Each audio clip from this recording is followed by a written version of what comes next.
Hello everyone, welcome to our channel Tech Thrust. इस video के माध्यम से हम देखने वाले हैं आरआरबी एएलपी का सेट देखेंगे, जो कि होगा ये रुक्मिणी प्रकाशन से होगा। और इसमें टोटल नंबर ऑफ क्वेश्चन जो होते हैं 75 क्वेश्चन होते हैं, जिसमें हम करने वाले हैं जीके एंड जीएस वाले पोर्शन करने वाले हैं, जो आपका 30+ के आसपास क्वेश्चन देखने को मिलेगा।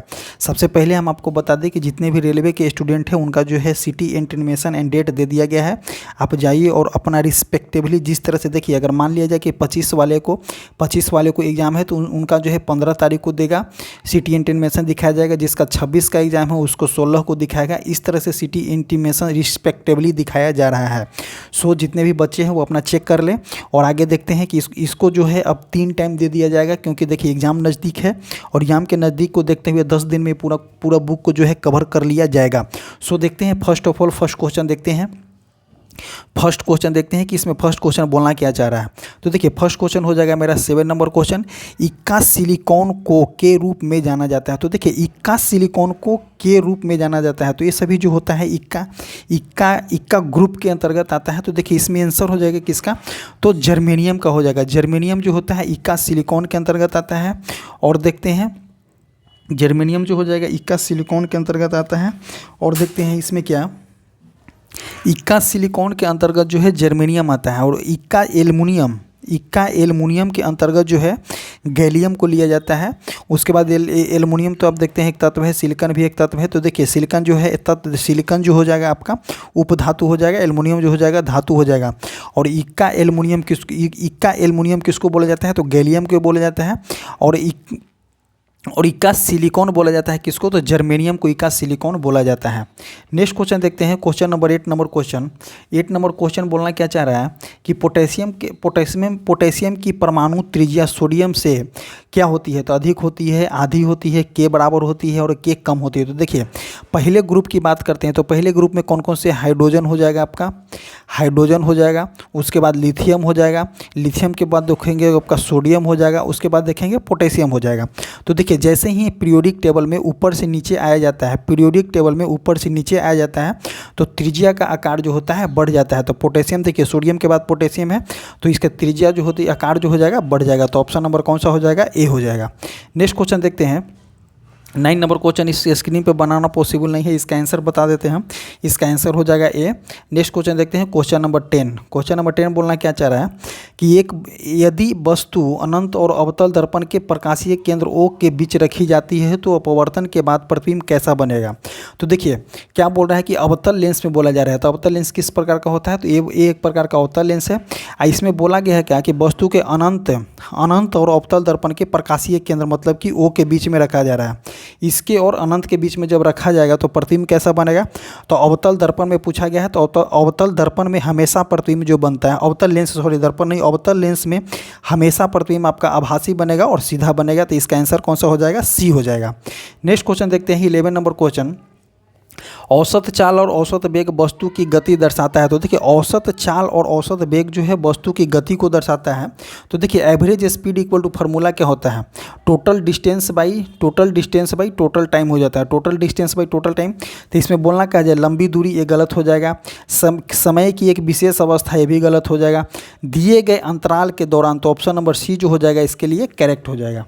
नेक्स्ट क्वेश्चन देखते हैं, क्वेश्चन नंबर देखेंगे हम 17 नंबर क्वेश्चन। 17 नंबर क्वेश्चन क्या बोलना चाह रहा है, 17 नंबर क्वेश्चन है कि हेमिस पर्व मुख्य रूप से मनाई जाती है। तो देखिए हेमिस पर्व कहाँ में मनाया जाता है, तो हेमिस एक राष्ट्रीय उद्यान है जो कि लद्दाख में है। और वहाँ हेमिस पर्व कहाँ में मनाया जाता है, तो लद्दाख में मनाया जाता है। लद्दाख में हेमिस पर्व जो है बौद्ध धर्म से रिलेटेड है इसको हम एक और बोलते हैं, हम हेमिस पर्व को एक मुखौटा नृत्य इसी में किया जाता है। हेमिस पर्व में जो होता है मुखौटा नृत्य होता है, और मुखौटा नृत्य जो है हेमिस पर्व में किया जाता है। तो इसको याद रखिएगा। नेक्स्ट क्वेश्चन देखते हैं 18 नंबर क्वेश्चन। निम्न में से कौन सा जो है तिलहन रबी फसल और खरीफ फसल दोनों के रूप में उगाया जाता है। तो देखिए अलसी जो हो जाएगा, आप तीसी बोलते हैं तो तीसी हो जाएगा, तिलहन भी है और रबी है। मूंगफली भी रबी के अंतर्गत ही आता है। सरसों तो आप जानते हैं रबी के अंतर्गत आ जाएगा। लेकिन अरंडी के बीज जो होता है, अरंडी का बीज जो है खरीफ फसल के भी अंतर्गत आता है और रबी फसल के भी अंतर्गत आता है। आप जानते हो कि अरंडी के बीज को अरंडी को जो बीज है अरंडी के बीज किसको बोला जाता है? तो देखिए एक रेड़ी होता है, आप देखे होंगे जो गांव देहात वाले लोग होंगे, रेड़ी, उसी को बोलते हैं अरंडी के बीज। उसमें बीज निकलता है, वो अरंडी के बीज होता है। और इसके बारे में बता दें कि ये जो गर्मी के मौसम में भी होता है और ठंड के वाले मौसम में भी होता है। आगे बात करते हैं नेक्स्ट क्वेश्चन। 1992 में 1992 में भारतीय संविधान में 11वीं अनुसूची संविधान संशोधन द्वारा शामिल किया गया था। तो देखिए 11वीं अनुसूची जो है, 11वीं अनुसूची जो है, 11वीं अनुसूची 1973वां संविधान संशोधन 1992 के अंतर्गत जो है 11वीं अनुसूची को शामिल किया गया। इसमें टोटल 29 विषय है। ये जो पंचायती राज से संबंधित है, पंचायती राज जो है 24 अप्रैल को पंचायती राज दिवस मनाया जाता है। और 74वां संविधान संशोधन 1992 जो हो जाएगा आपका नगर पालिका से संबंधित हो जाएगा। और वही बात करते हैं 42वां संविधान संशोधन, तो 1976 हो जाएगा 42वां संविधान संशोधन। और 92वां संविधान संशोधन 2003 में हुआ था। 2003 में हुआ था क्या कि 8वीं अनुसूची में जो है 4 भाषा को ऐड किया गया था। कौन कौन से? बोडो, डोंगरी, मैथिली, और उसके बाद हो जाएगा बोडो हो जाएगा, डोंगरी हो जाएगा, मैथिली हो जाएगा। उसके बाद संथाली भाषा को 92वां संविधान संशोधन 2003 के अंतर्गत जो है 8वीं अनुसूची में 4 भाषाओं को जोड़ा गया था। 8वीं अनुसूची किससे? तो राजभाषा से संबंधित है। नेक्स्ट क्वेश्चन देखेंगे हम। नेक्स्ट क्वेश्चन हो जाएगा अपना 27 नंबर क्वेश्चन। 27 नंबर क्वेश्चन क्या बोलना चाह रहा है कि किसी द्रव में ध्वनि की तरंग की चाल क्या होती है? तो देखिए इसका एक फार्मूला होता है, द्रव में ध्वनि की चाल V इक्वल टू आयतन अनुप्रस्थ काट का क्षेत्रफल डिवाइडेड बाई हो जाता है घनत्व। तो ये एक फार्मूला होता है।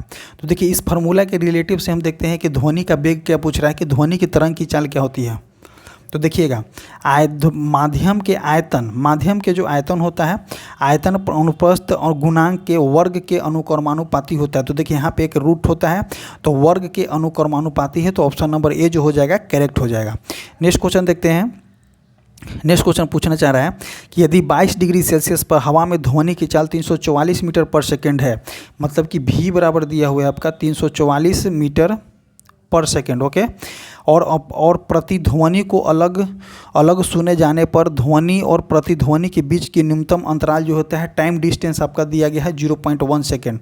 जब 0.1 सेकेंड दिया गया है तो दूरी ज्ञात करना, मतलब कि डिस्टेंस ज्ञात करना। तो डायरेक्ट जोड़ दीजिए 344 इंटू 0.1 आ जाएगा आपका 34.4 मीटर। इसका आंसर हो जाएगा option number D. Next question देखते हैं। परवल अम्लीय विलयन में मिथाइल ऑरेंज का रंग कैसा होता है? तो देखिए परवल अम्लीय विलयन में जो होता है, अम्लीय विलयन में मिथाइल ऑरेंज का रंग जो होता है लाल होता है। और वही अगर क्षारीय की बात करते हैं तो क्षारीय में मिथाइल ऑरेंज का रंग हो जाएगा आपका पीला। नेक्स्ट क्वेश्चन देखते हैं, क्वेश्चन नंबर 30।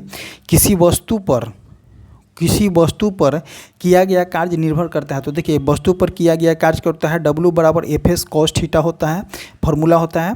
तो देखिए विस्थापन पर, तो S विस्थापन इसमें दिया गया है, सही हो जाएगा। बल और विस्थापन के बीच की कोण, तो कोण भी यहाँ पे दिया गया है, देखिए कोण दिया गया है तो कोण भी सही हो जाएगा। और देखिए प्रयुक्त बल पे, तो देखिए बल भी यहाँ पे दिया गया है, बल दिया गया है तो बल पे हो जाएगा। अब वस्तु के द्रव्यमान पे डिपेंड नहीं करता है, जब वस्तु के द्रव्यमान बल दे दिया तो वस्तु के द्रव्यमान नहीं लेना है। तो इसमें देखिए कौन कौन से A, B और C, तो A, B और C ऑप्शन नंबर किस में है, तो A में हो जाएगा जो करेक्ट, B में हो जाएगा जो करेक्ट हो जाएगा।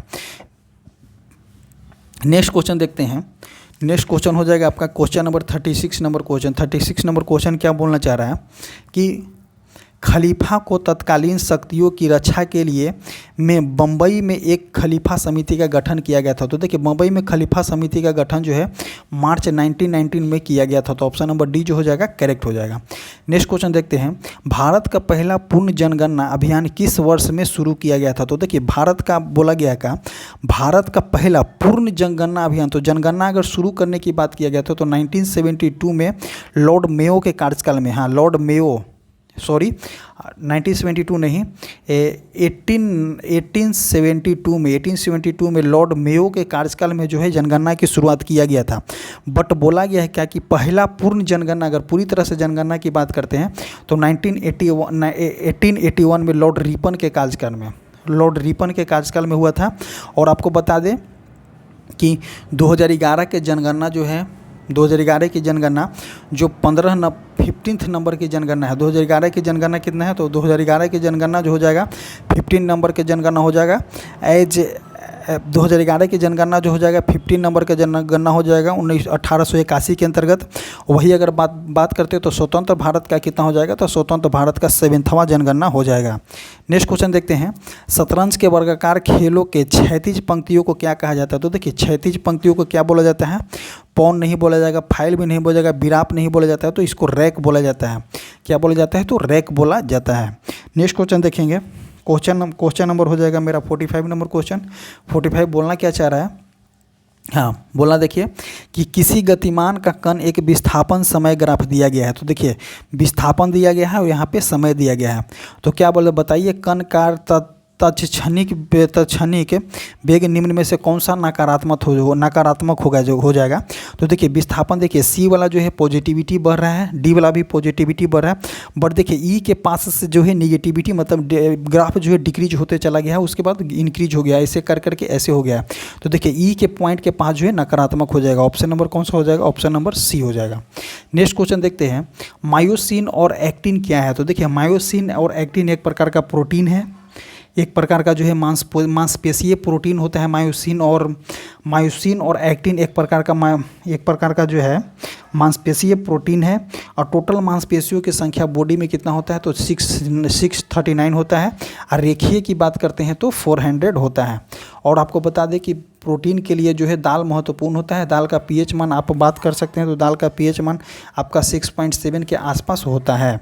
नेक्स्ट क्वेश्चन देखते हैं 47 नंबर क्वेश्चन कि ए बी एक रक्त समूह वाले व्यक्ति किस रक्त समूह के व्यक्ति से रक्त ग्रहण कर सकता है। तो देखिए ए बी को बोला जाता है क्या, यूनिवर्सल एक्सेप्टर बोला जाता है, यूनिवर्सल एक्सेप्टर बोला जाता है। और ग्रुप ओ को क्या बोला जाता है, तो इसको बोला जाता है यूनिवर्सल डोनर बोला जाता है। तो देखिए ए बी वाले जो है ए बी वाले व्यक्ति को जो है टोटल लोग ब्लड ग्रुप देगा, तो ऑप्शन नंबर डी जो हो जाएगा करेक्ट हो जाएगा। बट अगर बोला जाता है कि यूनिवर्सल डोनर कौन हो जाएगा, तो यूनिवर्सल डोनर हो जाएगा आपका ग्रुप ए ओ हो जाएगा। नेक्स्ट क्वेश्चन देखते हैं कि किसी तत्व के परमाणु में प्रोटॉन की संख्या उसके खाली स्थान दर्शाता है। तो देखिए अगर परमाणु में प्रोटॉन की संख्या जो होता है, प्रोटॉन की संख्या किसके स्थान को दर्शाता है, तो दर्शाता है आपका परमाणु क्रमांक को दर्शाएगा। तो ऑप्शन नंबर बी जो हो जाएगा इसके लिए करेक्ट हो जाएगा, बी जो हो जाएगा इसके लिए करेक्ट हो जाएगा। अब जब बी करेक्ट हो जाएगा तो देखिए परमाणु के जो होता है मॉडर्न पीरियोडिक टेबल जो होता है मोसले साहब मॉडर्न पीरियोडिक टेबल बनाए थे। मॉडर्न पीरियोडिक टेबल जो है परमाणु संख्या का आवर्त फलन होता है। और वही अगर बात करते हैं मेडलिफ वाले आवर्त सारणी के, तो मेडलिफ वाले आवर्त सारणी जो होता है परमाणु द्रव्यमान का आवर्त फलन होता है। इसका ऑप्शन हो जाएगा कौन सा, ऑप्शन नंबर बी हो जाएगा। नेक्स्ट क्वेश्चन देखते हैं, नेक्स्ट क्वेश्चन हो जाएगा अपना 49 नंबर क्वेश्चन। 49 नंबर क्वेश्चन क्या बोलना चाह रहा है, देखिए 49 नंबर बोलना चाह रहा है क्या कि सूखा रोग मिलान करने वाला है। तो सूखा रोग किसकी कमी से होता है, तो सूखा रोग हो जाएगा आपका ए का हो जाएगा आपका। सूखा रोग जो होता है विटामिन डी की कमी से होता है, रिकेटस बोला जाता है। ए का डी हो जाएगा, ए का हो जाएगा सॉरी ए का आप देख सकते हैं 2 हो जाएगा। वही बी की बात करते हैं, सी और डी की बात करते हैं। तो देखिए बेरी किसके कारण होता है, विटामिन B1 की कमी के कारण बेरी रोग होता है। निशान धनता मतलब कि आँख में कमी के कारण किसका होता है, तो विटामिन ए की कमी के कारण रतौंधी होता है। तो सी का 4 हो जाएगा।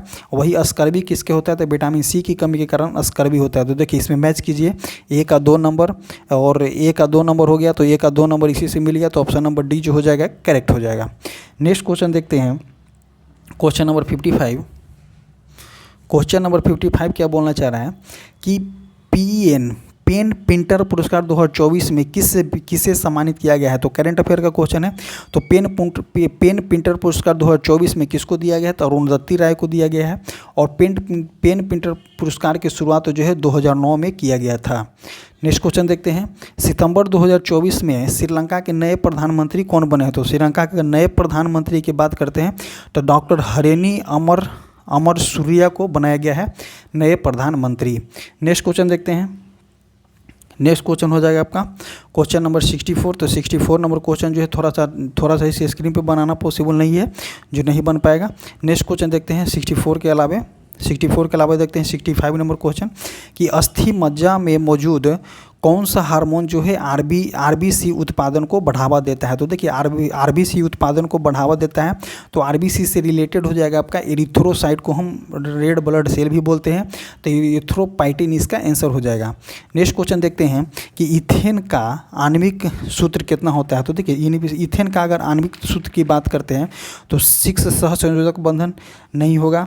जब 6 सहसंयोजक बंधन नहीं होगा, 6 सहसंयोजक बंधन नहीं हो जाएगा तो मीथेन का जो है फार्मूला बनाइए। मीथेन का क्या होता है? C2H1, तो C 2 हो जाएगा और H जो हो जाएगा आपका कितना? 6 हो जाएगा। हाँ, H 6 हो जाएगा, एक 6 यहाँ, एक यहाँ, एक यहाँ और एक यहाँ, एक यहाँ और एक यहाँ। तो देखिए 2 2 4 2 6 हो गया। और आगे देखते हैं क्या बोल रहा है कि कितना, तो एक सिग्मा पाई बॉन्ड यहाँ, एक यहाँ, एक यहाँ और एक यहाँ और एक यहाँ, एक यहाँ और एक यहाँ। तो टोटल कितना हो गया? तो टोटल हो गया आपका 1 2 3 4 5 6 7। तो सहसंयोजक बंधन हो गया। इसमें एक बात और देखने को मिलेगा आपको कि जब एक सिंगल बॉन्ड होगा तो एक सिंगल बॉन्ड होगा तो एक सिग्मा पाई बॉन्ड होगा। जब 2 डबल बॉन्ड होगा तो एक सिग्मा हो जाएगा और एक पाई बॉन्ड हो जाएगा। वही जब ट्रिपल बॉन्ड होगा तो 2 सिग्मा हो जाएगा। ट्रिपल बॉन्ड में कितना हो जाएगा? एक त्रिबंध में एक सिग्मा, त्रिबंध में जो हो जाएगा एक सिग्मा हो जाएगा, 2 हो जाएगा आपका पाई बॉन्ड हो जाएगा। इसको याद कीजिएगा क्योंकि कभी कभी जो एक क्वेश्चन जो है एग्जाम में दे दिया जाता है कि जब एक सिंगल बॉन्ड होगा तो एक सिग्मा पाई बॉन्ड एक सिग्मा होगा। जब 2 डबल बॉन्ड हो जाएगा तो एक सिग्मा हो जाएगा, एक पाई बंधन हो जाएगा। और जब ट्रिपल हो जाएगा तो एक सिग्मा हो जाएगा और 2 पाई बंधन हो जाएगा। ये क्वेश्चन जो है आपका एग्जाम में पूछने वाला क्वेश्चन है। नेक्स्ट क्वेश्चन देखते हैं कि कील का बोला गया है कि कील की नोक नुकीली क्यों होती है? तो देखिए एक फार्मूला होता है, प्रेशर का फार्मूला होता है क्या? F/A। तो कील जो होती है नोकीली क्यों होती है? तो देखिए जब एरिया को हम कम करेंगे तो प्रेशर क्या हो जाएगा? ज़्यादा हो जाएगा। देखिए इस फार्मूला के अनुसार देखिए ना कि जैसे हम एरिया को कम करेंगे, प्रेशर जो होता है क्या? इनडायरेक्टली प्रोपोर्शनल जो है एरिया है। और जब प्रेशर इनडायरेक्टली प्रोपोर्शनल एरिया है तो एरिया को अगर हम कम करेंगे तो प्रेशर ऑटोमेटिक बढ़ेगा। और जब एरिया को हम बढ़ाएंगे तो प्रेशर क्या हो जाएगा? घट जाएगा। तो देखिए इसमें क्या बोल रहा है? अपेक्षाकृत बड़े क्षेत्र पर, फर्स्ट देखेंगे ऑप्शन, अपेक्षाकृत बड़े क्षेत्र पर लगने वाले बल अधिक दाब डालता है। तो अधिक दाब डालता है ये तो नहीं होगा। अपेक्षाकृत बड़े क्षेत्र पर लगने वाले बल जो है शून्य दाब डालता है, इसको काट दीजिए। अपेक्षाकृत छोटे क्षेत्र पर लगने वाला बल जो होता है कम दाब डालता है।